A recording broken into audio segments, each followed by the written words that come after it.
Olá, tudo bem? O que você acha de hoje nós darmos um passeio pela linha do tempo da história da arte e também da humanidade? Nós começamos pela pré-história e se chama pré-história porque ela é dividida antes e depois da escrita. Portanto, antes da escrita nós temos a pré-história.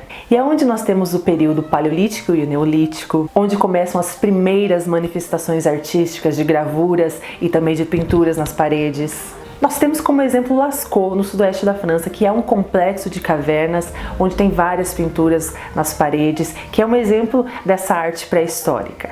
A arte rupestre se divide em dois tipos: a pintura rupestre, que é feita através de pigmentos, e também a gravura rupestre, que são as imagens gravadas na própria rocha.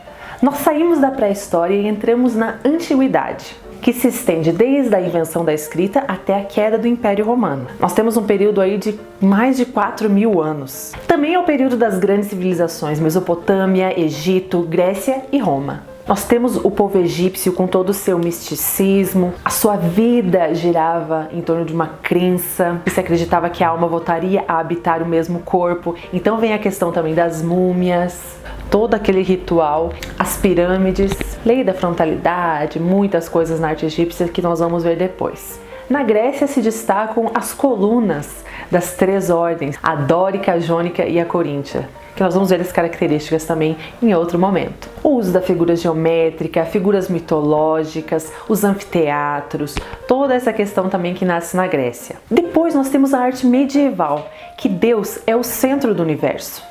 Temos a arte bizantina, a arte românica, a arte gótica, principalmente conhecida pela sua verticalidade, onde a religião era muito importante. Então a arquitetura e a arte se voltavam, se juntavam com a religião e se consolidavam.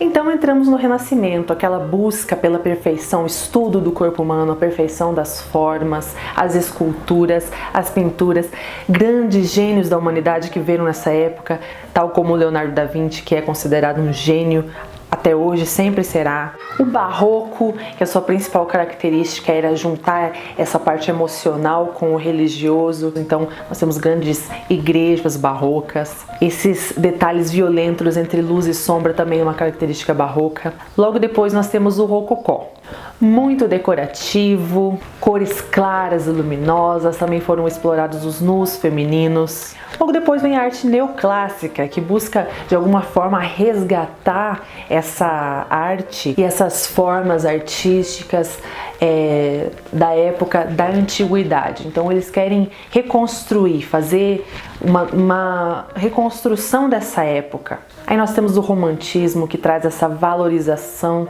do erotismo, do fantástico e do aventuroso, alto relevo, liberdade na composição, exuberância da cor vermelha, contraste de luz e sombras e também pinceladas leves. Aí vem o realismo, que se contrapôs com a ideia do romantismo. O avanço tecnológico fez com que os homens se voltassem mais para o que era real.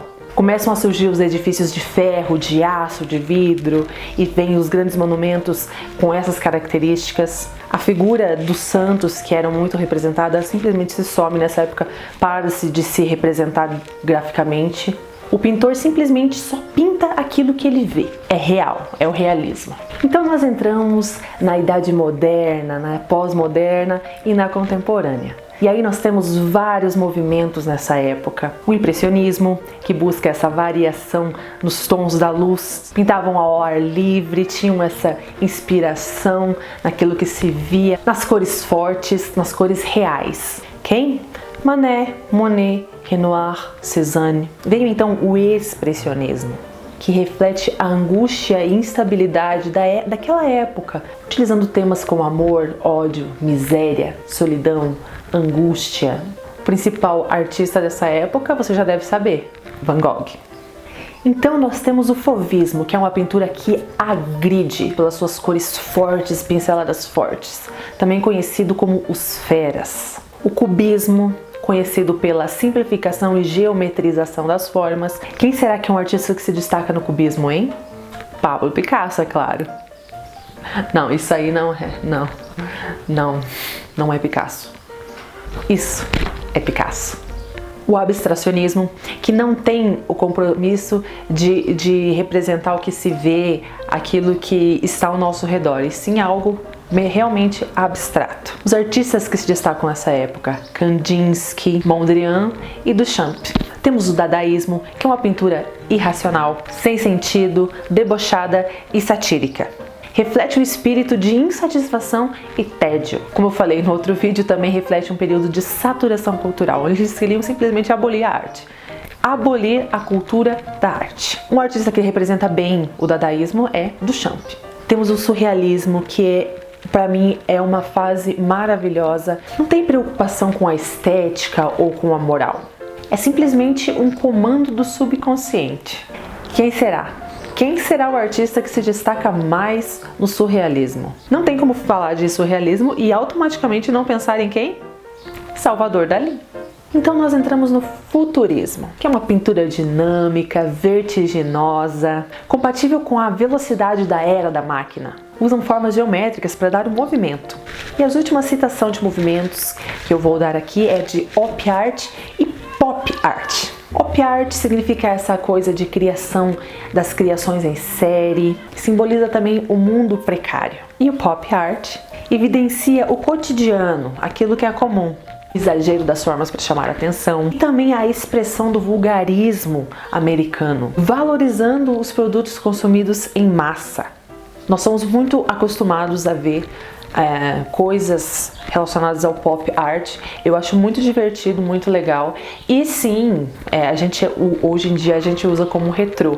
E tem vários lugares que nós passamos, vários tipos de decoração do pop art. Eu acho bem legal.